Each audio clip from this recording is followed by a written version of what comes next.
जिला गौतम बुद्ध नगर लगता है, लेकिन बिल्कुल बोरा का गाँव।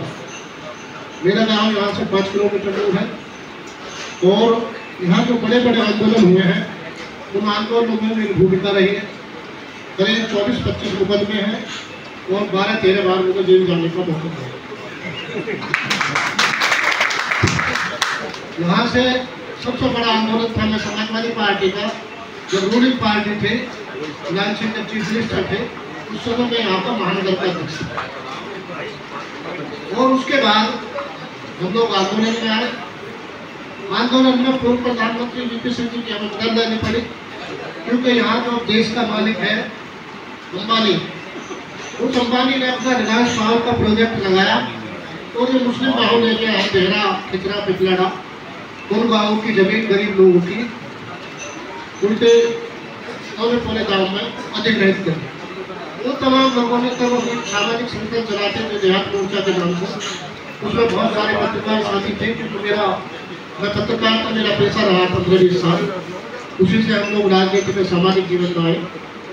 तो जब अंबानी से लड़ने की जरूरत पड़ी तो हम वीपी सिंह जी को, पूर्व प्रधानमंत्री जी को यहाँ लेके आए। उसमें राजमत पर भी तो उन्हीं के साथ थे, वो भी आए थे। बहुत भयंकर लड़ाई हुई, हमें 3-4 बार जेल जाना पड़ा, लेकिन उस लड़ाई को हम जीते। वीपी सिंह जी ने सारी जमीन बदलने जमीन पर ट्रैक्टर चला दिया और पूरी जमीन किसानों को वापस हो। वहीं पर बहुत सारे आंदोलन फिर हम लोग चलाते थे।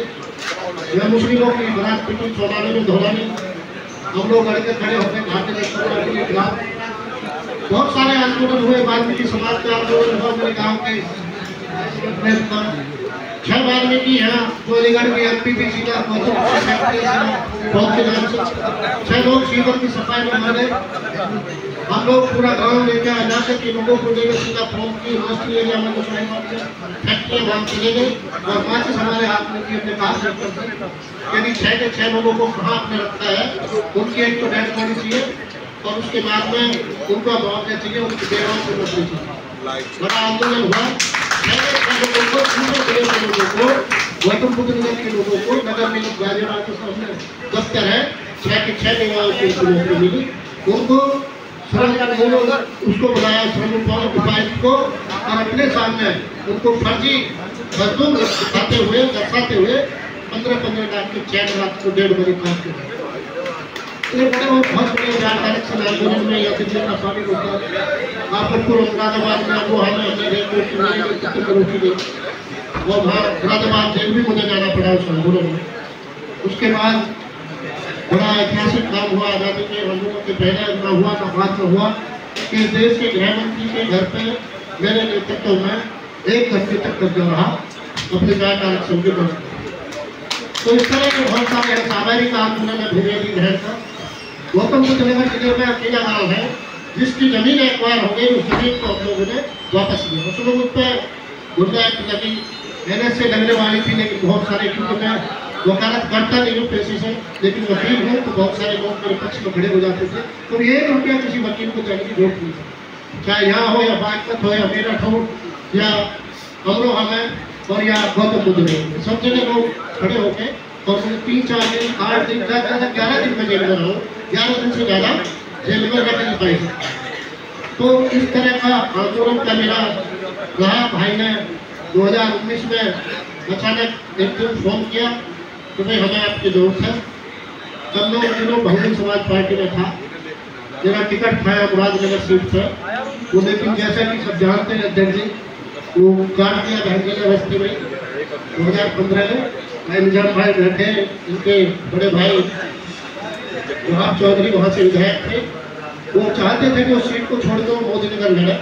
और वहाँ पर क्योंकि चेयरमैन भी है मुरादनगर में, अभी भी है, 2 बार पहले भी है, तो उनकी एक तरह से विरासत है मुरादनगर से। तो उस विरासत को ऐसे हाथ में सौंपना चाहते थे जो गुजार हो, ईमानदार हो। उन्होंने उसने मुझे चुना, मुझे पकड़ होता है, उन्होंने मुझे चुना, लेकिन लास्ट तक वो टिकट को नहीं बचा पाए और मैं चुनाव नहीं लड़ पाया, लेकिन वो पार्टी में रहा। और 2018 में यहाँ से मेरी पत्नी मुन्नी चौधरी मेयर का चुनाव लड़ी, और जब मेयर का चुनाव लड़ी तो यहाँ के लोग भवा है। 3 राउंड तक हम लोग भारतीय जनता पार्टी आज फोन मेरे छोटे भाई सारी व्यवस्था देखते थे, अपनी सारी व्यवस्था देखते हैं। और उस चुनाव में जो ये जो सदर है 56 गाजियाबाद सदर सीट विधानसभा की पहला राउंड किसी को यार यहीं से हम लोगों ने लीड ली थी गाजियाबाद सदर सीट। इस सीट पे मैं आपको जातिगत गणना बता रहा हूँ अध्यक्ष जी, करीब 1,25,000 जाटक वोट है, 4.5 लाख के करीब टोटल वोट है, उसमें से करीब 1,25,000 जाटक वोट है, 75,000 से ज्यादा मुस्लिम वोट है, 20,000 जाट वोट है, 20 के करीब यादव है, 10 के करीब गुर्जर है, 22 के करीब पाल है और 15 के करीब प्रजापति है, 30-32 के करीब वाल्मीकि है, 15,000 बनिया है, 4 वार्ड से यह बनिया एमएलए है हमारे वोट के दम पर, हमारे वोट से 4 वार्ड से एमएलए बना और कश्यप है, ओड है, ओड 30,000 वोट है और करीब 30-35,000 ब्राह्मण, 8,000 के करीब त्यागी। ये समीकरण है। इस समीकरण में क्योंकि मैं और यहाँ का जो मुख्य मुद्दे हैं, एक तो सड़कें है नगर निगम। इस नगर निगम में पिछले 30 साल से भारतीय जनता पार्टी का शासन है, ये लूट करता है, यहाँ लूट मचाई हुई है। क्योंकि मेयर बनता पूरे गाजियाबाद को लूट के धर दिया, लोगों पर टैक्स छोड़ दिया, अब टैक्स बढ़ा दिया, सारे दुकानदार जो छोटे दुकानदार हैं वो परेशान। या तो पैंट बाजार है उसमें अवैध कमाई होती है, क्योंकि पैंट बाजार में मीडियम क्लास का आदमी जाता है सामान बेचने और सामान खरीदने, उसकी हम लोगों ने लड़ाई लड़ी है बड़ी। इसी नवीन मार्केट में पैंट बाजार लगता था, यहाँ से उन्होंने उजाड़ा तो हमने कॉलोनी लगा, पूरे शहर में पैंट बाजार लगता है हर किसी न किसी कॉलोनी। यहाँ दूसरा है जीडीए का मतलब है गाजियाबाद विकास प्राधिकरण, गाजियाबाद डेवलपमेंट अथॉरिटी, लेकिन डेवलपमेंट का कोई काम नहीं।